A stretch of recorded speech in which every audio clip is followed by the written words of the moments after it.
Legend Saravana ஸ்டோர்ஸின் Akshaya Tritiya offer சவரனுக்கு ரூபாய் 1000 தள்ளுபடி மே 12 வரை. 10ஆம் வகுப்பு பொதுத் தேர்வு முடிவுகளில் தமிழக வட மாவட்டங்கள் பின்தங்கியிருப்பதால் தமிழக அரசு சிறப்பு திட்டங்களை செயல்படுத்த வேண்டும் என பாமக நிறுவனர் ராமதாஸ் வலியுறுத்தியுள்ளார். இது தொடர்பான மேலும் விவரங்களை எமது செய்தியாளர் ராஜேஷ் வழங்கிட கேட்கலாம். ராஜேஷ் வணக்கம். மேலும் விவரம்.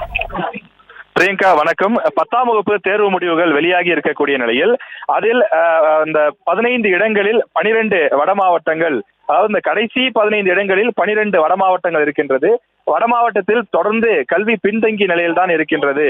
எனவே தமிழக அரசு ஒரு சிறப்பு திட்டத்தை செயல்படுத்தி வட மாவட்டங்களில் அந்த கல்வி முன்னேற்றத்திற்கு வித்திட வேண்டும் என பாமக நிறுவனர் ராமதாஸ் கேட்டுக் கொண்டிருக்கின்றார். தமிழ்நாடு மற்றும் புதுவையில் நடைபெற்று முடிந்த அந்த 10ஆம் வகுப்பு பொதுத் தேர்வு முடிவுகள் இன்று காலை வெளியாகி இருக்கின்றது. அது தமிழக அளவில் ஒட்டுமொத்தமாக பார்க்கும்போது தேர்ச்சி விகிதம் 91% கடந்திருக்கக்கூடிய நிலையில் அதுல அந்த ஒவ்வொரு மாவட்ட வாரியாக எத்தனை சதவீதம் அந்தந்த மாவட்டங்களில் எவ்வளவு பேர் தேர்ச்சி பெற்றிருக்கிறார்கள் என்ற விகிதங்கள் வெளியிடப்பட்டிருக்கின்றது.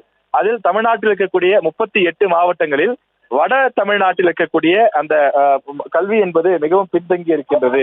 குறிப்பாக வேலூர், ராணிப்பேட்டை, திருவண்ணாமலை, திருவள்ளூர், கள்ளக்குறிச்சி, செங்கல்பட்டு, காஞ்சிபுரம், திருப்பத்தூர், சென்னை, நாகப்பட்டினம் ஆகிய 10 மாவட்டங்களில் நாகப்பட்டினம் தவிர மீதம் இருக்கக்கூடிய 9 மாவட்டங்களும் அந்த வட மாவட்டங்கள் அவை அந்த ஒட்டுமொத்த தேர்ச்சி விகிதம் என்பது கடைசி இடத்தில் இருக்கின்றது, மிக மோசமாக இருக்கின்றது.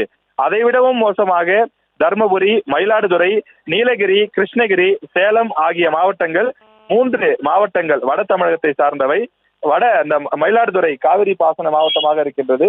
இந்த மாவட்டங்களில மிக கணிசமாக இந்த தேர்ச்சி விகிதம் என்பது குறைந்திருக்கின்றது. எனவே இந்த வட மாவட்டங்கள் இருக்கக்கூடிய அந்த மாணவர்களுடைய முன்னேற்றத்திற்காகவும் அவர்களும் மற்ற மாவட்டங்கள் இருப்பவர்களைப் போல கல்வியில் முன்னேறியவர்களாக மாறுவதற்கு தமிழக அரசு தனி கவனம் செலுத்த வேண்டும்.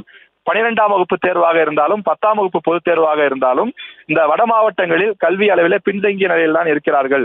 எனவே அந்த பகுதி மக்கள் மாணவர்களுடைய கல்வி வளர்ச்சிக்கு உதவக்கூடிய வகையில் தமிழக அரசு தனி கவனம் செலுத்த வேண்டும் என பாமக நிறுவனர் ராமதாஸ் அறிக்கையின் வாயிலாக கேட்டுக் கொண்டிருக்கிறார். விவரங்களுக்கு நன்றி ராஜேஷ். லெஜண்ட் சரவணா ஸ்டோர்ஸின் அக்ஷய திருதியை ஆஃபர் சவரனுக்கு ரூபாய் 1000 தள்ளுபடி மே 12 வரை. செய்திகளை உடனுக்குடனும் துல்லியமாகவும் தெரிந்து கொள்ள சப்ஸ்கிரைப் பண்ணுங்க.